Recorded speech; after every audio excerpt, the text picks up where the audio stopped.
नमस्कार, आपण बघत आहात वुमेन्स 24 चॅनल. अमरावती महानगरपालिका निवडणुकीत मोठा घोळ संभवत आहे, असा आरोप माजी नगरसेवक मुन्ना राठोड तसेच समीर झुंजाड यांनी करण्यात आला. निवडणूक आयोगाने प्रभाग रचना, सीमांकन आणि लोकसंख्या जाहीर केली आहे. पण उद्या 20 नोव्हेंबर 2025 रोजी येणाऱ्या अधिकृत मतदार यादीत काही प्रभागात 3 ते 5 हजार मतदार अतिरिक्त दाखवले जातात.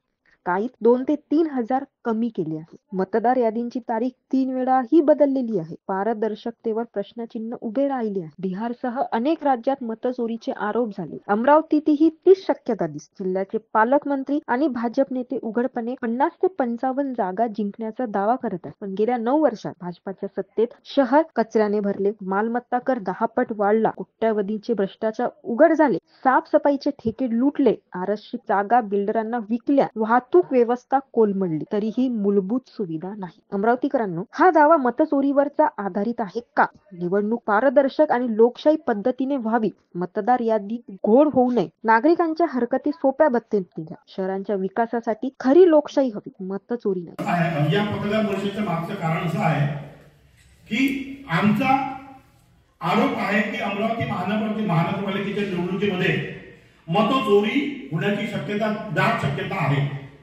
कारण की उद्या आतापर्यंत प्रभागनिहाय प्रणालीची पूर्ण त्यांनी कारवाई केलेली आहे.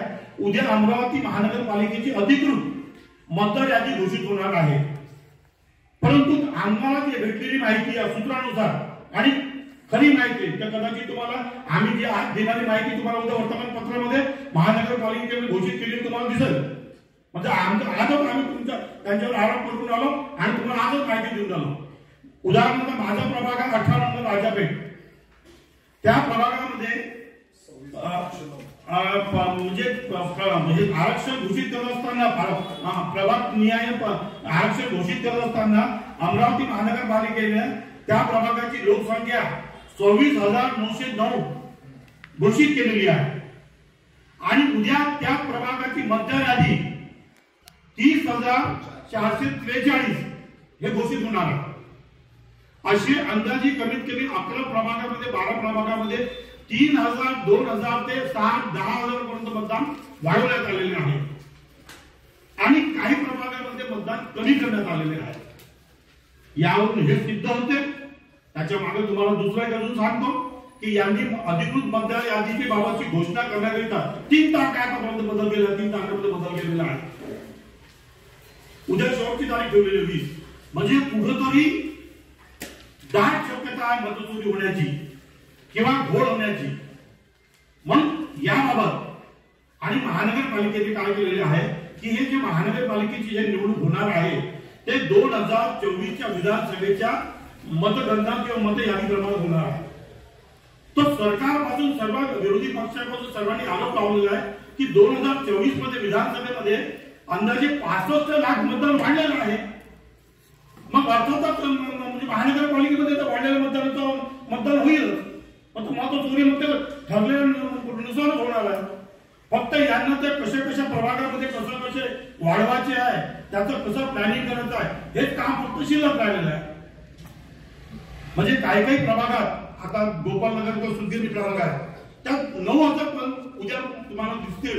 9,000 मतदान वाढलेलं आहे. वाढलेले दिसतील उद्या. म्हणजे निवडून आलेल्या उद्या म्हणजे 9,000 मध्ये तो बीजेपीचा उमेदवार उद्या निवडून आलेला आहे. एकाला 1 पासून सुरुवात करावं लागत आणि त्यांना 9,000 पासून सुरुवात करावं लागत. इतका गंभीर प्रकार आहे या निवडणुकीचा. म्हणून भाजपाचे पालकमंत्री श्री बावनकुळे साहेब जे दावा करते की आमचे 55 महानगरपालिका निवडणुका अधिकृत उमेदवार निवडून येतील, ते या आधारावर करतात. मी तुम्हाला बोललो की 9 वर्षात त्याची सत्ता होती.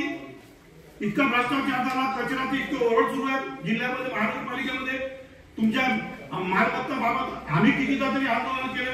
तुमच्या समोर कितीदा 2 वर्षात तुमच्या समोर पत्रकार परिषदेत कितीदा आलो.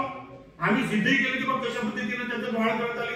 तेव्हा भाजपला एकही बैठक घेतली नाही, एकहीदा विरोध केला नाही, एकहीदा आयुक्ताला जबाब विचारला नाही की बाबा महानगरपालिका कशी वाढवली. कचऱ्याबद्दल महानगरपालिकेचा प्रकरण सुरू आहे. लोकांना दैनंदिन साफसफाई व्यवस्थापन दबगाई चाललेली आहे. लोक रोज ओरडतात, त्याच्यात भ्रष्टाचार उडाला हे लोक ओरडत आहेत. परंतु बीजेपीनं किंवा त्यांच्या मित्रपक्षाला एकही बैठक घेतली नाही.